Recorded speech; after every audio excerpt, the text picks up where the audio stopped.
شروع اللہ کا نام لے کر جو بڑا مہربان نہایت رحم والا ہے۔ یہ لوگ کس چیز کی نسبت ایک دوسرے سے پوچھتے ہیں؟ کیا اس بڑی خبر کی نسبت جس میں یہ اختلاف کر رہے ہیں؟ دیکھو یہ عنقریب جان لیں گے، پھر دیکھو یہ عنقریب جان لیں گے۔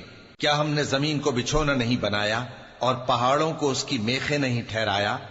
اور ہم نے تم کو جوڑا جوڑا پیدا کیا اور نیند کو تمہارے لیے موجب آرام بنایا اور رات کو پردہ مقرر کیا اور دن کو معاش کا وقت قرار دیا، اور تمہارے اوپر 7 مضبوط آسمان بنائے اور آفتاب کا روشن چراغ بنایا، اور نچڑتے بادلوں سے موسلا دھار میں برسایا تاکہ ہم اس سے اناج اور نباتات پیدا کریں اور گھنے گھنے باغ۔ بے شک فیصلے کا دن مقرر ہے، جس دن سور پھونکا جائے گا تو تم لوگ فوج در فوج موجود ہوگے، اور آسمان کھولا جائے گا تو اس میں دروازے ہو جائیں گے، اور پہاڑ چلائے جائیں گے تو وہ ریت ہو کر رہ جائیں گے۔ بے شک دوزخ گھات میں ہے، یعنی سرکشوں کے لیے کہ ان کا وہی ٹھکانہ ہے، اس میں وہ صدیوں پڑے رہیں گے۔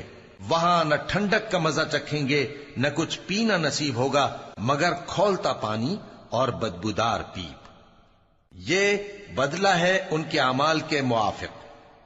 یہ لوگ حساب آخرت کی امید ہی نہیں رکھتے تھے اور ہماری آیتوں کو مسلسل جھٹلاتے رہتے تھے، اور ہم نے ہر چیز کو لکھ کر محفوظ کر رکھا ہے۔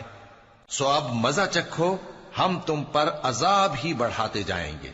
بے شک پرہیزگاروں کے لیے کامیابی کا گھر ہے، یعنی باغ اور انگور اور ہم عمر بھرپور جوان عورتیں اور شراب کے چھلکتے ہوئے جام۔ وہاں وہ نہ بیہودہ بات سنیں گے نہ جھٹلانے کی باتیں۔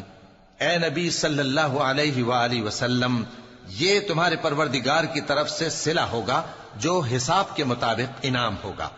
وہ پروردگار کہ جو کچھ آسمانوں اور زمین میں اور جو ان دونوں کے درمیان ہے سب کا مالک ہے، بڑا مہربان ہے، کسی کو اس سے بات کرنے کا یارہ نہ ہوگا۔ جس دن جبریل امین اور دوسرے فرشتے صف باندھ کر کھڑے ہوں گے تو کوئی بول نہ سکے گا مگر جس کو رحمان اجازت بخشے، اور وہ بات بھی درست ہی کہے۔ یہ دن برحق ہے، پس جو شخص چاہے اپنے پروردگار کے پاس ٹھکانہ بنا لے۔ ہم نے تم کو عذاب سے جو قریب آنے والا ہے آگاہ کر دیا ہے، جس دن ہر شخص ان اعمال کو جو اس نے آگے بھیجے ہوں گے دیکھ لے گا، اور کافر کہے گا کہ اے کاش میں مٹی ہوتا۔